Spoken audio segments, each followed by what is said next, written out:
টিপ টিপ বাইরে বৃষ্টি পড়ছে। আর এদিকে আমার খিচুড়ি খেতে খুবই ইচ্ছে করছে, তাই বাজারে গিয়েছিলাম মুরগি কিনে আনার জন্য। মুরগি কিনে এনেছি 2টা। আর এখন মুরগিটাকে কেটে নিচ্ছি খিচুড়ি রান্না করার জন্য।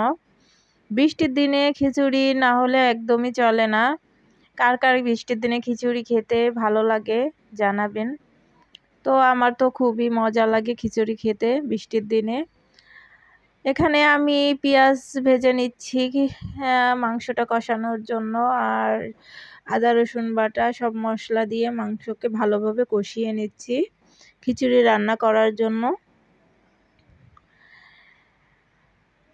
আর এখানে আমি 2 ধরনের ডাল নিয়েছি, মুগ ডাল আর হচ্ছে মসুরির ডাল। মুগ ডালটাকে আমি ভেজে নিচ্ছি খিচুড়ি রান্না করার জন্য, যাতে ঘ্রাণটা ভালো লাগে খেতে। আর এখন হচ্ছে মাংস আমার কষানো প্রায় শেষ হয়ে আসছে। এখানে মসুরির ডাল নিয়েছি আর মুগ ডাল একসাথে করে দিয়েছি। এখন আমি চাল দিয়ে দিচ্ছি। চাল আর ডাল একসঙ্গে মিশিয়ে নেব। আর এখন চাল ডাল ভালোভাবে ধুয়ে পরিষ্কার করে নেব। এদিকে আমার মাংস কষানো প্রায় শেষের দিকে। আর চাল ডাল আমি ভালো করে ধুয়ে নিচ্ছি।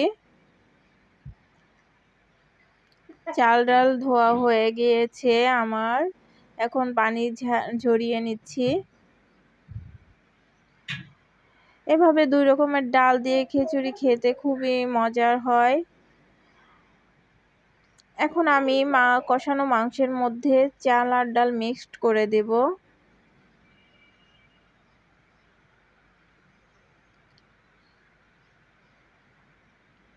চাল ডাল মিক্সড করার পরে আমি কিছু সময় কষিয়ে নিচ্ছি।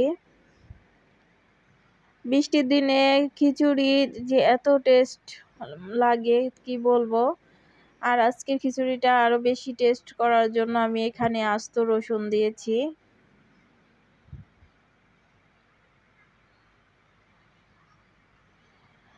এখন পানি দিয়ে দিচ্ছি।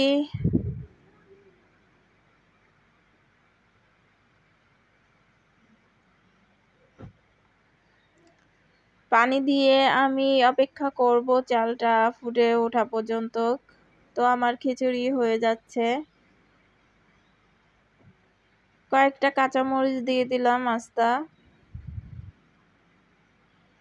এভাবে কাদের কাদের খিচুড়ি খেতে ভালো লাগে অবশ্যই জানাবে। আমার তো বৃষ্টির দিনে খিচুড়ি খেতে খুবই ভালো লাগে। তো আমার রেডি হয়ে গেল ভুনা খিচুড়ি। আজকের ভিডিওটি আপনাদের কাছে কেমন লেগেছে জানি না। ভালো লাগলে লাইক কমেন্ট শেয়ার করবেন। আর চ্যানেলে নতুন হলে চ্যানেলটিকে সাবস্ক্রাইব করে দেবেন।